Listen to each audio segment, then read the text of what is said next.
Hey everyone, welcome to Bickering Book Reviews. I'm Sarah. And I'm Becky. And today we're talking about The Disasters by M.K. England. And I got this from Edelweiss. Mm-hmm. Okay, so this book starts with, as four failures of the Space Academy are waiting to be sent home to Earth, the space station is attacked and taken over by a group of unknown bad guys. Nax, Case, Z, and Ryan hijack their transport home and fly to the colonies, where they hope to let everyone know about the problems going on at the Ellis space station. However, this team soon becomes the galaxy's most wanted, and they will need to count on each other to find a way to save the world and the colonies from being destroyed. And first, I will be honest, I'm not quite finished with this book. I will finish it today, but stuff came up and it just didn't happen. But what I've read, I've liked. I like the narrative voice of this. I did too. You know what? He reminded me of Carswell Thorne from Cinder. I can see that. And I actually, the one that it reminded me of, and I don't know how many people have read this, Victoria Scott has a book series about Dante, who is like, I don't think he's a demon, but he works for Satan, and he like has to go and like corrupt people's souls, but it's like really poppy and fast, and like the narrative reminded me of that, and I really liked that, so I liked this. And it's such a weird concern, but like I'm reading this, and I was like, is the main character a boy? Is it a girl? And I kept going back and forth, and the only thing that I was like, oh, it's definitely a boy was, there's a part where he's talking about shaving and how he's got stubble. And I was like, okay, so it's got to be a boy, right? See, and I remember having that concern like within the first two chapters, but I know that they said something early on that said he was a boy, because I thought it was a girl for the longest time. Yeah, I want to say the thing with the shaving cream is like in the first like 5 to 10 pages, and then I want to say like they don't really come out and confirm that it's a boy for over 100 pages.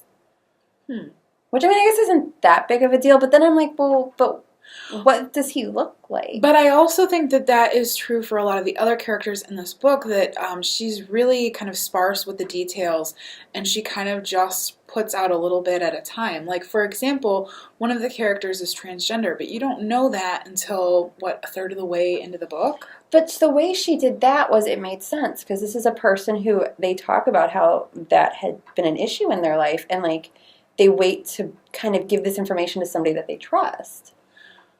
Okay, fair enough. And I didn't really have a problem with it. However, I don't necessarily know if I know what everybody looks like. Right, and that seems like a phase now, like in YA books. Like, you don't get the descriptions. And I don't want, like, the Sweet Valley description of, they both have blonde hair and all that. But, oh, no. But no. I would like something. Because I really enjoyed the fact that, that the world that kind of was crafted in this universe used a lot of kind of Muslim kind of turns of phrases, Muslim terms. Well, because the one character goes and prays. And she even says, she's like, I'm in space without a clock. How am I supposed to know when to pray? Well, and, and she wears a hijab, and she's a a kick-butt character. Like, I mean, that's cool. And then they talk about minarets and all of, like, even the architecture kind of is not what everybody thinks of as traditional.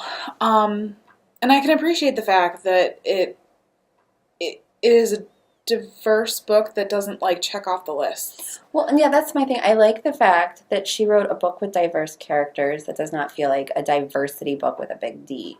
Like, she's not, like, trying, because there have been some books that we've reviewed on this channel where it's, like, almost like they had a checklist. Whereas hers, everything felt very organic, and it felt very, like, these are these people, and like it felt like true to their characters, and it wasn't just like I'm throwing in like a bisexual character. Like it wasn't their defining quality, but it was just who they were. Yeah, and you're right, and it felt natural. Like it wasn't like, ooh, let me spend 10 pages explaining why this is in my character, and it didn't feel clunky like that. And I think that speaks to also why it's a good science fiction book, because I think science fiction readers will enjoy these characters and will enjoy their journey and what they're going through without feeling like they're reading that diversity lessons book. Well, and I think it's a read-alike, at least for Cinder, as far as I'm concerned. It's a read-alike to a lot of popular sci-fi books, and I think it gets the job done, and Like it'll be interesting. Like kids are going to be able to connect to it. They're going to see themselves in this book. Plus, I think it's her first book, which I think that's. Oh wow! Yeah, I think I read the acknowledgments, even though I haven't finished the book. It's what I do. Whatever. Yes. So we should rate it. All right. Our rating scale goes from 5 unicorns down to 2 unicorns. If we don't like it, it's a horse. Where are you?